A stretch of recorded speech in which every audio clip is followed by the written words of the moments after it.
Halo, Assalamualaikum warahmatullahi wabarakatuh. Berjumpa kembali bersama saya Mang Maman di channel Pojok Tani.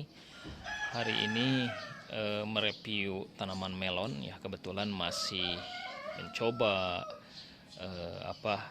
membuahkan melon ya, mudah-mudahan berhasil. Seperti biasa di awal itu tidak perlu terlalu banyak ya. Saya nanam 5. Ya, sayangnya tidak berbarengan. Ini kelemahan dari kita semai secara langsung pada media tanamnya gitu ya. Jadi ada yang tumbuh, ada yang gagal tumbuh. Akhirnya yang tumbuh terus berkembang, yang gagal tumbuh kita ganti. Akhirnya tidak bersamaan seperti ini. Di video kali ini saya ingin mencoba sharing tentang bagaimana cara penyerbukan melon ya, atau polinasi melon ya. Ini berguna sekali untuk tanaman melon yang ditanam di dalam greenhouse ya, yang tertutup, tidak berinteraksi dengan hewan-hewan dari luar gitu ya, karena tertutup. Nah, perlu dilakukan polinasi secara manual. Beda dengan yang terbuka seperti ini. Kalau saya ini terbuka, kebetulan hanya atapnya saja yang tertutup. Ini saya tidak dilakukan polinasi manual ya, tetapi si buahnya pada membesar. Nah, ini seperti ini ya. Artinya si buah melonnya berhasil dipolinasi oleh serangga-serangga penyerbuk ya, seperti lebah dan lain sebagainya ya. Nah, kalau yang ditanam secara hidroponik di area tertutup ya, sepertinya penting sekali untuk melakukan polinasi agar si buah bisa tumbuh dan berkembang menjadi bakal buah yang nantinya bisa kita panen ya. Nah, pertama, sebelum polinasi kita harus tahu dulu apa itu polinasi penyerbukan. Artinya penyerbukan itu adalah menyatukan antara serbuk sari dari bunga jantan dan putik dari bunga betina. Jadi pertama kita harus tahu dulu mana yang disebut bunga jantan dan mana yang disebut bunga betina. Nah, bunga jantan itu biasanya dia tumbuh pada ketiak-ketiak daun seperti ini langsung ya, pada batang utama. Nah, seperti ini. Ini bunga jantan ya. Kemudian ini juga sama, ini bunga jantan. Nah, ini juga sama, bunga jantan. Jadi bunga jantan ini dia di bawahnya itu tidak memiliki bakal buah ya, teman-teman. Nah, tumbuhnya itu di batang utama ya. Batang utamanya dia tumbuhnya di ketiak daun batang utama.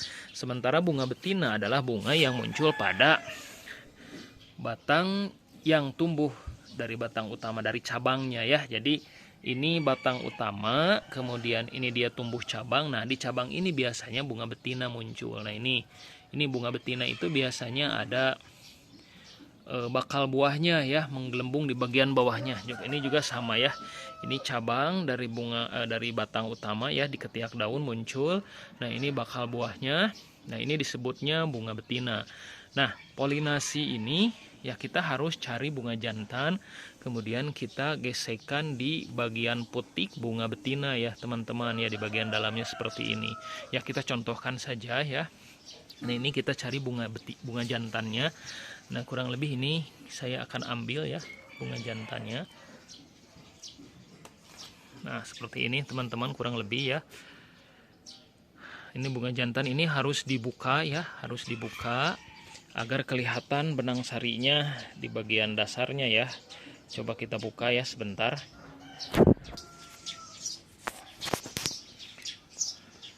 Nah, kurang lebih seperti ini ya jadinya kalau sudah dibuka. Nah, ini bisa kita gesekkan ke bunga betina seperti ini, teman-teman. Digesek ke putik bunga betinanya.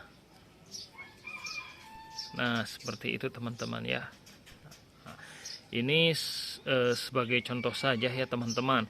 Jadi kurang lebih perlakuannya untuk mengawinkan atau melakukan penyerbukan manual, polinasi secara manual itu seperti itu. Jadi kita ambil bunga jantannya, kemudian kita nampakkan, kita sobek bunganya sehingga